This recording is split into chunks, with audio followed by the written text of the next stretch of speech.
Well, how's everybody doing today? It's Chris here from Test the Speed Shop. Looks like Tom's already here working on the 360. I just got done mowing the lawn, so I'm gonna walk out here and we're gonna get going. I apologize, we didn't film anything last week because we're kind of on a time crunch here. We need to get the car running by this Wednesday because in 2 weeks we're leaving to go down to Ocean City, Maryland, to the big car cruise down there. The cruise is similar to cruising the coast down in Gulfport, Mississippi. So we ended up getting all the paint work done. Got our new rockers on. Yep. Got the block painted. Oil pans on. Oil pickup. Oil pump. Everything's torqued down. You can see the colors there with the black. Where's our valve cover at, Tom?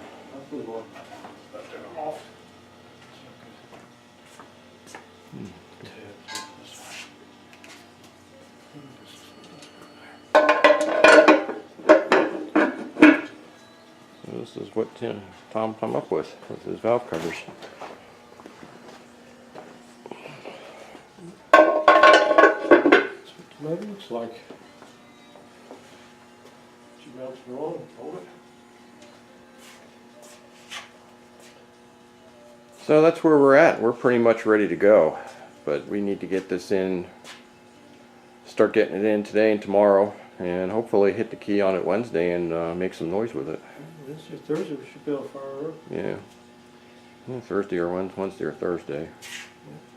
So Rockers in.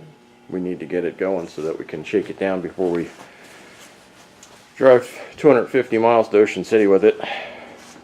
Plus I have some work I need to do to the Chevelle to get that ready to go. Yeah. So What to do? I guess the plan today, what's our plan today, Tom? We're gonna prime it, Prime it. Prime it fire up. and then we're going to bolt the intake on put the it. intake down, get that button up, and then maybe drop her in. You got the motor mounts on, Tom? I got motor mounts on and Oh torque. yeah, okay. Hopefully, right. Yeah. Correct, right? Yeah, because one's different One's than the other. offset. Yeah, one's offset. Yeah, if you guys are putting a 360 in place of a 318, there's one thing that you want to do. You have to offset that motor. You have to make a spacer, because I don't know why Chrysler did this, but you need to make a spacer for this bolt right here. Yeah, your top one. Yeah. Yep, right there on You the have to motor offset mount. it. Because what Chrysler did is they actually moved this bracket in a little bit. So we use as a nut as a spacer in order to bolt it up. Everything's the same. If you, the other side is the same. Because if you look on the K-frame, you'll see that offset on the K-frame where this mount is, this side is a little offset than the passenger side. Yeah. So you have to make that. Yeah, but the 318, the boss comes out here. Yeah. Versus coming out here like they do in the 360. Right. Yeah, it's a little different on the 360. Yeah. I mean, that's all you have to do to use your 318 motor mounts and brackets is you just need to put a spacer in on this side. Yeah, it's no big deal. You just gotta offset that, put a spacer in there. Once you get it. On this side, we don't have this problem. Nope. It just bolts right on there, no problem. So that's just one of the other things you got to worry about. The other thing you have to worry about too is that the oil pan is different between a 340 and a 360. The 318 and 340 use a similar oil pan. The 360 uses a completely different oil pan because the main saddles are actually a little bit larger in here. Right. And the pan is actually wider and a little bit deeper in here where it comes up against your seals on your timing cover or on your rear main. Yeah. Yeah, your timing cover's the same. Yeah, timer covers. So you have to use a specific oil pan for the 360. A little difference. So just some food for thought when you're doing the 318 to 360 swap. It is pretty easy, but there's just these couple little things that just bite you, and this is just one of them. Yeah, the motor mount Yeah, the motor mount and the pan. and the oil pan and the timing cover as optional if you want to do that. So let's get set up here and we'll get to work and we'll show you what we got going on. We're going to have a pretty busy week here for you guys. So, alright, let's get working.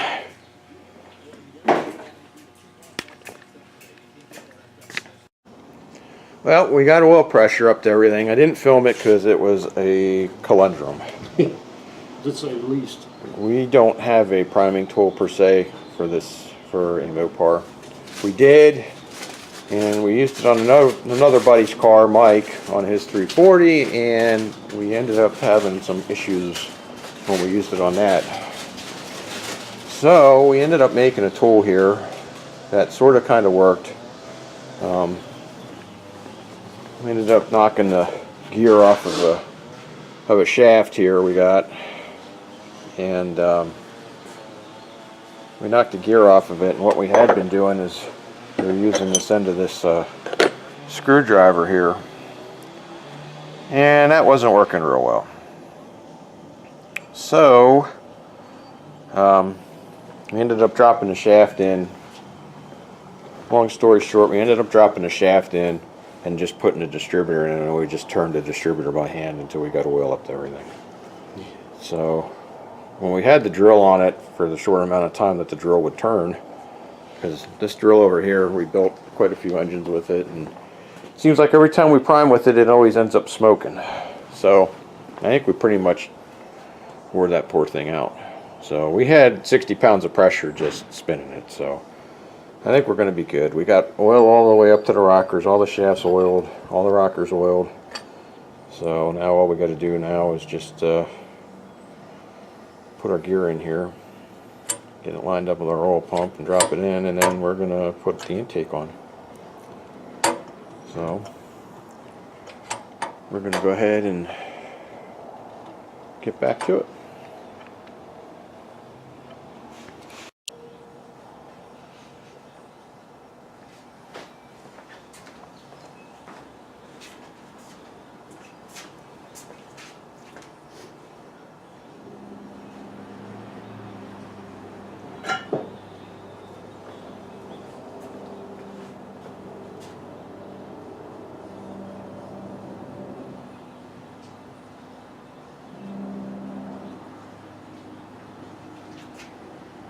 Yeah, that's fine. I mean, if you want to spread it out a little bit.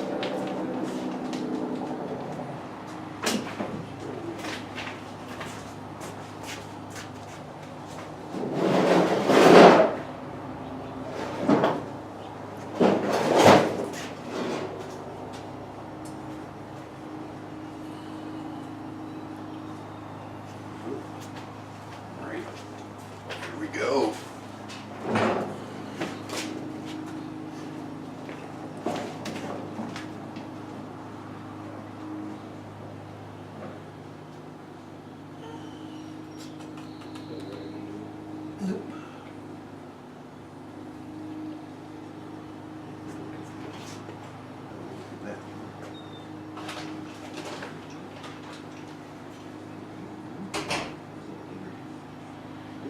Good.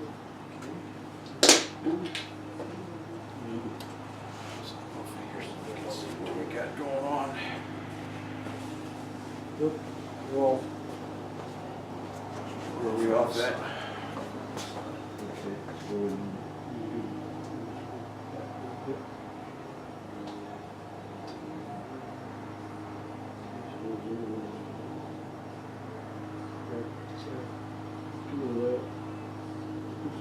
Still looks okay in there. Let's get some bolts in here and start. Just get it held in place anyway.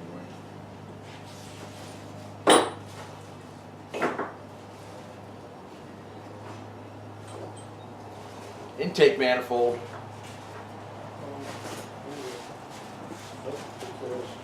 We're getting closer.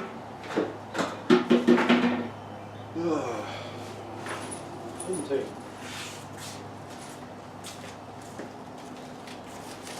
You can see it. Oh, yeah. It's right behind you.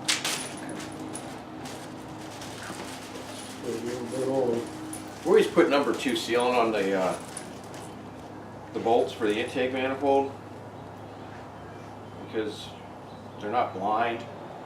And they run right into the freaking cylinder head, right into the lifter valley where all the oil's at. The biggest problem we have is that they just migrates oil right up into the intake manifold.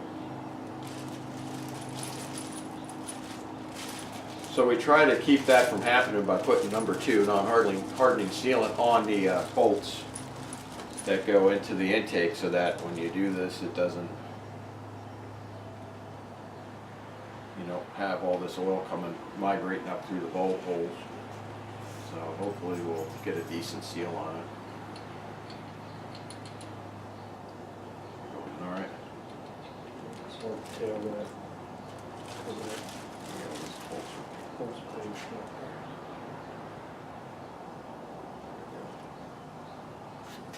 And the middle ones seem to be the worst ones that the oil migrates up, and we don't understand why.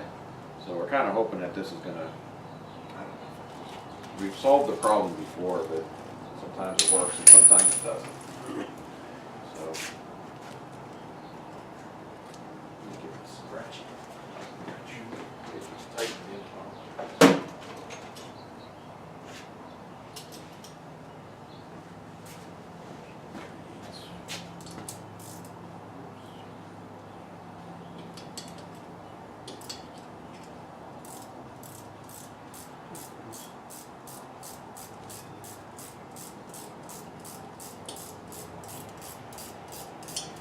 The other thing we did this time is we put use spray high tack. I always use spray high tack on the back of the intake gaskets that go to the cylinder head. And that also seems to help keep the oil from migrating up between the intake man or the gasket and the cylinder head. So I'm really hoping that's going to help with this situation, that we're not going to have oil coming up through. Windage tray probably would have been the best thing to do here, but Unfortunately, I don't have a kind of wire. The windage tray in. Install it.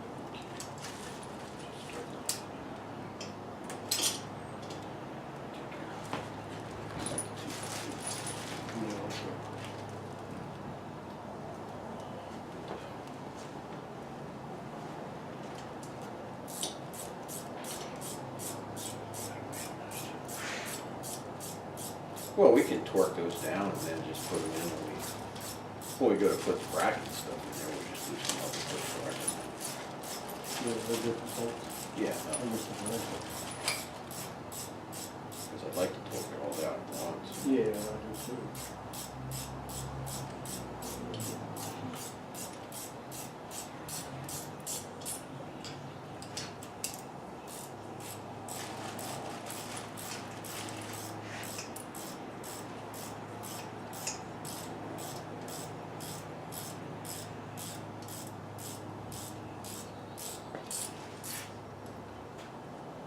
Alright, well, we got an intake, so we're going to go ahead and get this torqued down, and then we're going to come back. Well, there we are. We got the intake manifold on. Got it all torqued down. And this gives you a better picture of what it looks like with the green valve covers and the oil pan and the black block. And the intake manifold. So now all we got to do now is just get it in the car. So hopefully that'll be tomorrow. So we're going to go ahead and we're going to cut this off right now. And we'll go ahead and get back to you tomorrow then. Alright. Well, hey, we're back with you. And we're going to start getting this thing put in here. So we got we're pretty much ready to go. Got the engine hoist out. Got our headers kind of setting in here, hoping we can negotiate around them. So let's get started here. Just hauled in. Yep, get it in. So Next time you see it, it'll be hopefully be in the frame rails of this thing. hopefully. All right. Well, let's get started. Well, we finally got it in. Yay! You didn't tape the whole fiasco of what we just had to do here to get it in, but it was kind of a shit show, to say the least. A little bit. So at any rate, we got it in. We had a problem with the header. Tom had heated the tube up here because the problem was is we were cooking the plug wires on these two spark plugs here, and the tube comes right back here, and when you put your wires on, they cook against the header. So he heated it up and bent it out a little bit. Well, when Tom did that, he bent it out a little too far. Yeah, a little too far. And then the problem now is that when our header is up and in, it's running into the steering column. It's running right. It's hitting right here. The tube is hitting right here, and there's probably about a 1/4 inch that it's running into that thing. Yep. And we can't get it on the cylinder head. So we pulled the header out. We had to tip the engine over so we don't have it bolted down on this side. So we had to tip the engine up so we could get the header out because it got jammed in there. So we don't have either header in right now. We still got the transmission all bolted up, and torque converters all bolted up, and all that's bolted to it. We just need to, I need to take the header in and bend that pipe back and where it belongs and put the headers back up in there. And then we can put the starter in, and because we've got to have the header up on this side has got to be in. Yeah, because the starter. So the starter will go up because you can't put the starter in with the header out on this. Yeah, because the starter goes in right down there. Yeah, the way the starter bolts up different on these than they do the Chevrolets. You know, you got you see that stud there, and then it goes up in there. So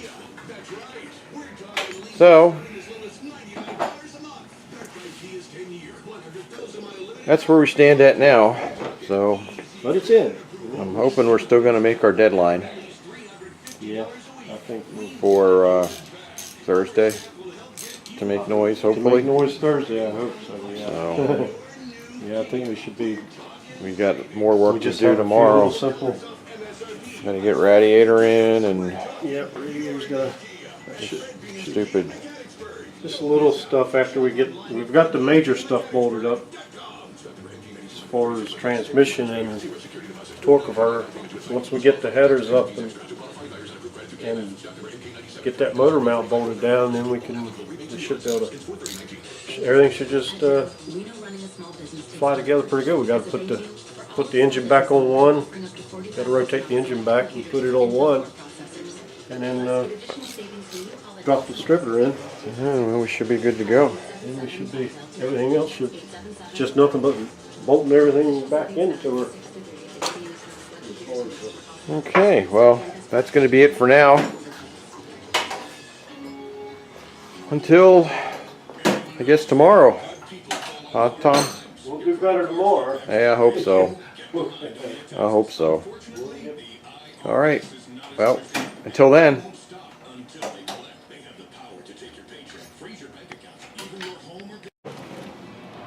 Well, hello everybody. This is what we got going today. We got the headers on. We got everything done underneath the car. Everything's all bolted up. I fixed my header back. Yeah, Tom fixed his header. We bent this back. As you can tell, it's... And then he took it and he heated it up in here and bent it in, because what happens is that these two spark plugs are right here.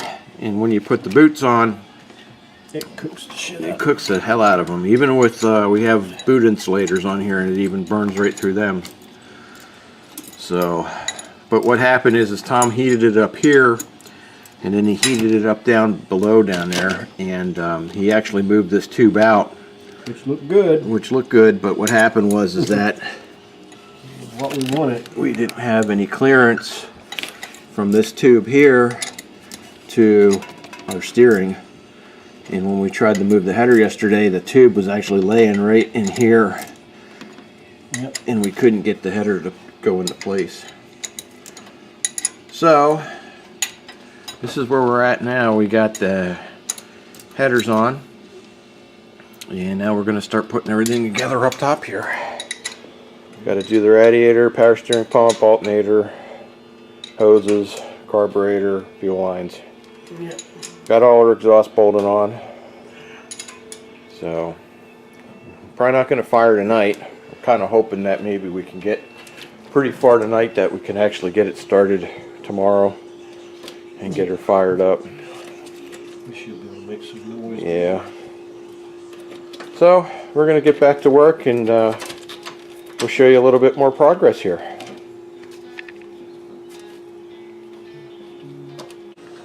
Kenny used to own that. It was a Well, this is about as far as we got here. We're almost done. Got the radiator in. It's an interesting story. Got all our hoses on. Distributors in. Ignition's hooked up. So hopefully tomorrow we'll make a little bit of noise. That's the plan. Anyways. And then we had visitors come. Yes, we do. Yeah. Mr. Marty. Useful information. And then Pop. Department of Mental Health. Department of Mental Oh, turn Health. around. Oh, what's it say on the back, Bill? Patient. Yes. Nice. Nice. And Bubbles is here. Say hi, Bubbles. Where? Jesus Murphy. So hopefully tomorrow we'll have this thing running. So Should be no problem. until then.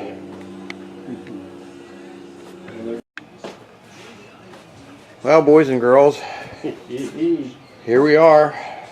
that time again. We're about ready to make it go boom. It's either going to run or it's going to blow. I don't know why you're so negative. I know. Tom went ahead and me and Marty had a suggestion for him to polish the top of the valve covers here.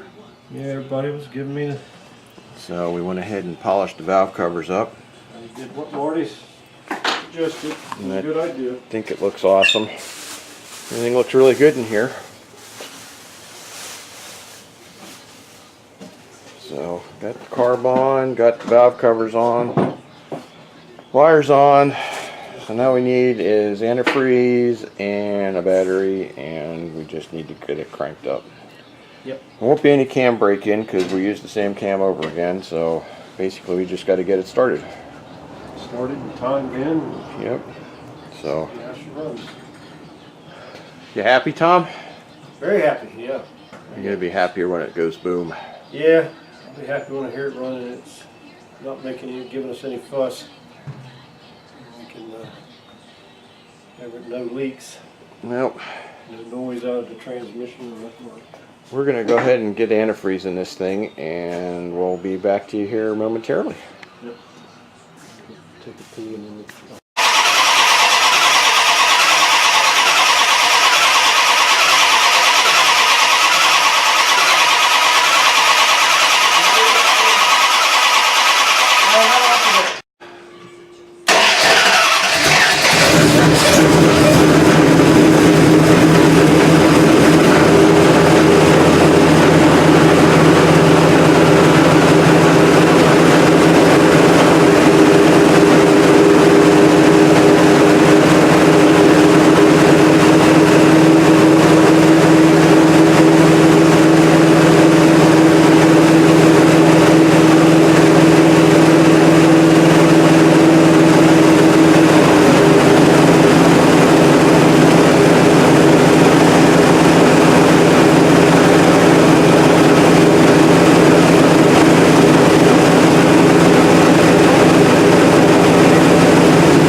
said, like, prices are, you know, the other thing is, when the wheel pops out and it goes to pop back in, it's still spin, it slows down on its own. So you can grind the tire over.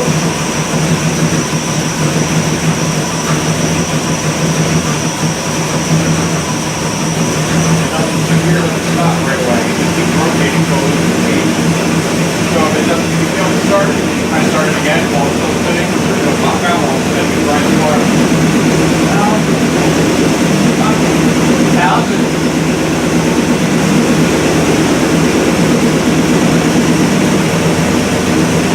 The only time I run it now on a battery sometimes I'm not going to start it. It only takes like 10 seconds to die. Starter takes over there, remember? The battery in the opening, and then change the starter, and you fix it.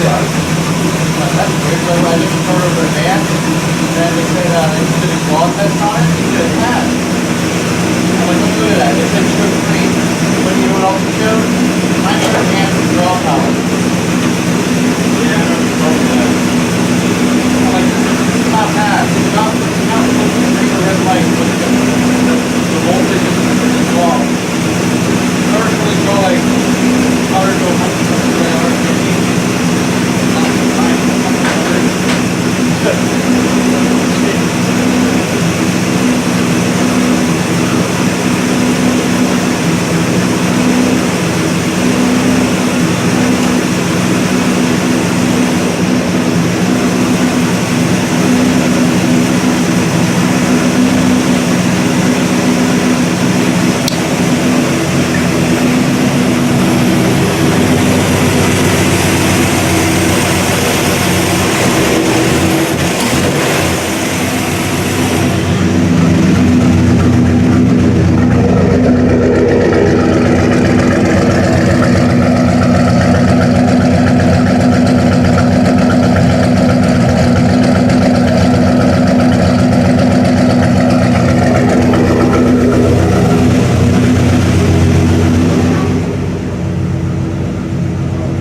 Okay, good. That's the ball. Do that too.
everybody, we got it running. Sounded pretty damn good. Took a little bit of finagling to get everything to gel together pretty well. But it's sounded pretty healthy.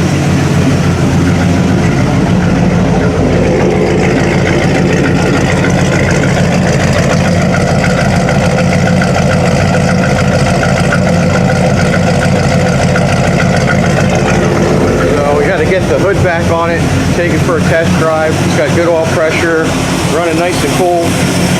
Sounds good. So I'll get back to you here momentarily. Carb. Yeah, an 800 quad. They're good for everyday use. Well, looks like we're all finished up with this for tonight. We got it running. So I'll probably do a video and of it driving and taking it out for a ride, but I probably won't get that until next week. So, most likely. But we do have to get some runtime on this thing. We're going to Cruise Week. Yeah. We're driving it to Cruise Week. We're going to drive it for a week and then drive it, what, 300 miles? Yep. Ocean City. So it needs to prove itself in a week. So, I think we'll be alright. So, signing off. I don't care if you order it up.